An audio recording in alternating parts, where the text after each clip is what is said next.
Here we go. Well, hello there, you beautiful people.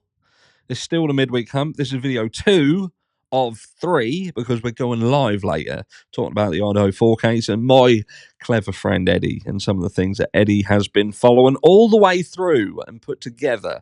And I feel that it's so important for us all to have a sit and have a chat and go over it and see how we feel about it. But in this video, as I said in video 1, we're looking at 6 questions surrounding the Jay Slater case. And what I feel that if these questions were genuinely answered, fulfilled, not bullshit, actually answered in a way that made absolute sense, then we could indeed put the Jay Slater case to bed. But the fact they exist, the fact that they have not been answered, is absolutely the reason why I feel that there are issues in the Jay Slater case and why there should be a continued investigation into what exactly happened, whether that be rightfully, whether it be wrongfully. I have children, I'm sure some of you have children, and they are perhaps the same as me at an age where they could potentially themselves be putting themselves at risk. And like many people have reached out in the comments and said, there is only so much protection you can offer, but forearmed is indeed forewarned. And what is it that we have to warn about? Is it the fact that we have to warn people that drugs are bad, okay, like Mr. Garrison?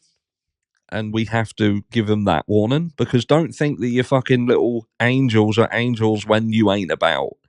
Because if you think that, then you are very much mistaken. We all know what we was like as kids and what we told and what we didn't tell our parents.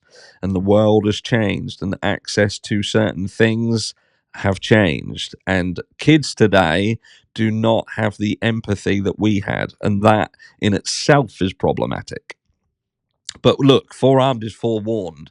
Are we warning about the risks that they take themselves, that, you know, we can try and help them understand the best we can? Or are we simply warning them about specific places and what dangers are there in these places that could potentially be going, and how to spot them and what things not to do? Holding their hands. But here we go. So this is an article from Birmingham Live, and it goes through these questions, 6 questions, and these are very, very valid questions. And now I'm gonna, it's not about reading this word for word, it's about touching it and putting our own thoughts and opinions on this. So why was Jay in the national park? And it goes on to ask, why was he there? You know, the fact that he'd got into this car, he'd travelled to this area with these 2 people. What was the purpose of that? What was the purpose of it? Because it seems to be very confusing between who knew who was friends with who, even who invited who. You've got on one hand, you've got someone saying that Jay basically imposed himself upon these people. You've got stories that, you know, they were doing him a favor because he'd been left. But then subsequently, you've got that he hadn't been left so much. People were looking for him. So people were looking for him and couldn't fucking find him. People wanted him to come and he weren't going to come. He wanted to continue partying, and then they perhaps ditched him. But even that story in itself there's elements to it where they're contradictive. And that sits uncomfortable with me. Surely it should be extremely clear what happened and why he got in that car, and subsequently, an hour and a half later, was in a massive fucking rush to leave. Maybe it was chemically induced. It's a valid point. It could be. Why did he choose an 11-hour walk instead of waiting for a bus? Now, Jay decided against waiting another 2 hours for a bus to take him down into town, which it simply doesn't make sense. And this is when this Ophelia, she's talking about this, right? So let's just read what it says here. Ophelia Medina Hernandez said she had seen the teenager standing by the bus stop and had asked about buses back to Los Cristianos. So apparently he had gone from that property and gone to the bus stop. She got to the point where, due to the language barrier, potentially, she'd held up her fingers and said 10. So she's obviously gone 10. So what has he done then? He's decided at that point, I'm not going to wait the hour and a half, 2 hours. I'm going to walk 11 hours. That, in a sense, doesn't make sense. So it says, look, she went driving off, telling us where she was going, Buena Vista del Norte. But this time I saw him walking on the road out of the village. So she's gone off, she's come back and passed him walking seemingly out of the village. It was no more than 10-15 minutes after I had spoken to him that he was about a kilometre from the house. I drove past him, and that's the last time I saw him. Pal Lucy said, what I don't understand is if he walked down, then why wasn't he seen by anyone? It's a busy time of day. The place is full of hikers and holiday makers. He could have asked them for help or stopped somewhere, but no one has seen him at all, which is a valid point. So in this, it's almost like Lucy is questioning things. She's questioning the narrative. So is she questioning the validity of what Rocky and Bullwinkle have perhaps said? Is she questioning them? Does she trust them? Because at this stage, she must have been thinking, well, this doesn't make sense. This version of events doesn't make sense. But subsequently, we've not heard anything from Lucy. But why did he choose an 11-hour walk instead of waiting for a bus? It's a huge one. Because who in their right mind would think that 11-hour walk over terrain that you're unfamiliar with in an area that you don't know, and that terrain is dangerous, is better than simply sitting, staying put, waiting for a bus?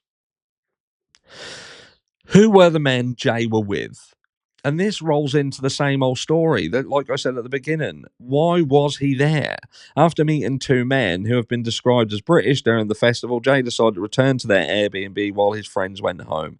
Lucy tracked them down at their Airbnb, which that's a sub question in itself.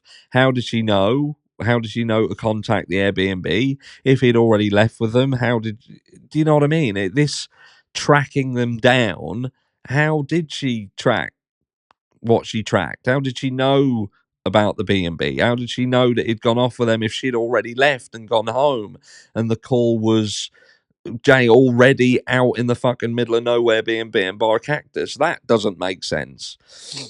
She told Mail Online, they seemed startled and surprised that I found them.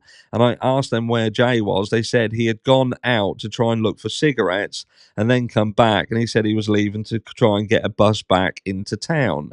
So, you've got this situation here that this is Lucy saying that they seem shocked that they've been found.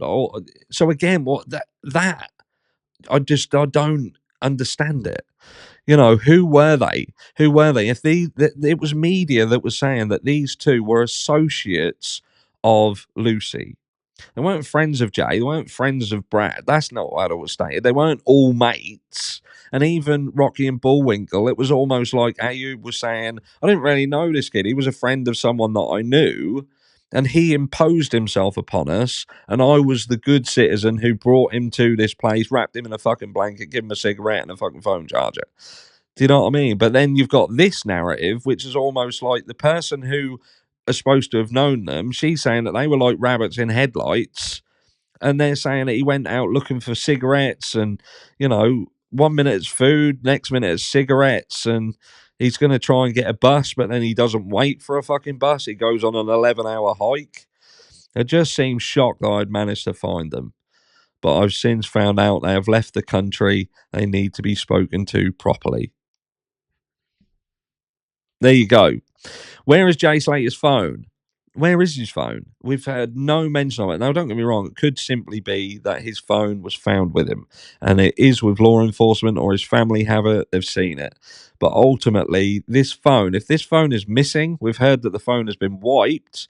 Now, if the phone has been wiped, it's been found, but it's been wiped, then that is indicative of nefarious activity. 100%.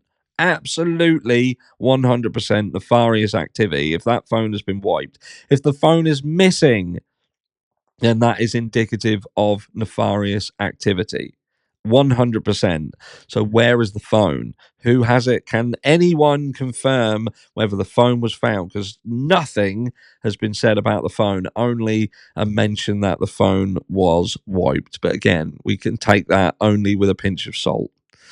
Why did he leave the B&B? The Airbnb was in a remote village, a far cry from the popular Los Cristianos resort where Jay had been staying with friends. Jay was given a blanket and a phone charger, according to Ayub, before he left to get a bus that comes every 10 minutes. Now, there's obviously confusion over this. It would appear that potentially you're looking at Jay had asked Ophelia at around 8:30-ish. About a bus, and she sort of said it comes at 10, so there'd have been this duration of time. The confusion over sometimes I've thought that potentially this bus came every 10 minutes, but irrelevant of whether it was every 10 minutes or whether it was 10 o'clock, Jay could have walked the road and he'd have been an hour and a half, say, down the road and been able to pick the bus up on the road. But he's gone completely the opposite direction, apparently, to embark on a Jay Mears style hike, Rambo knife in hand, if you listen to MWT. Ayub claims to have offered Jay a lift later on in the day, but Jay is said to have refused, stating he was hungry, so not wanting cigarettes, he wanted food. Can't even get that fucking right. He left the Airbnb at around 8 a.m. that day.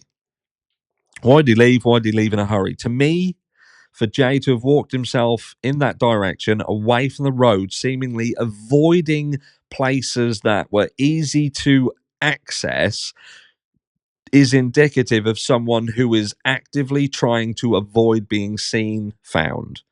And it was potentially being rushed, being, flustered, being afraid, being placed in a position where he wasn't thinking straight and made decisions that led to his death. So why did he leave? Why didn't he want to wait? And why have we heard people such as the aforementioned MWT stating that Jay was scared? Because was he just making an assumption based on his experience in law enforcement or around law enforcement? Because to me, that makes sense. The fact that what we know happened to Jay seems to go hand in hand with someone who was afraid. So why did he leave? Why did he leave in such a rush? Why wouldn't he wait? Why did it take so long to find Jay? It was a whopping, a month before Jay's body was found. After the discovery, LBT Global, a charity supporting the Slaters family, said postmortem and forensic inquiries would take place. But, there's this article here. Why did it take so long? And that question in itself is a huge one. They had dogs out there. They had sniffer dogs, apparently. And these sniffer dogs, seemingly didn't pick anything up. And then you've got another group of people who were, brought in by the family. And if I've read this right, their dogs picked up a scent and picked up a scent to the edge of the ravine or close by to where Jay Slater is seemingly fallen.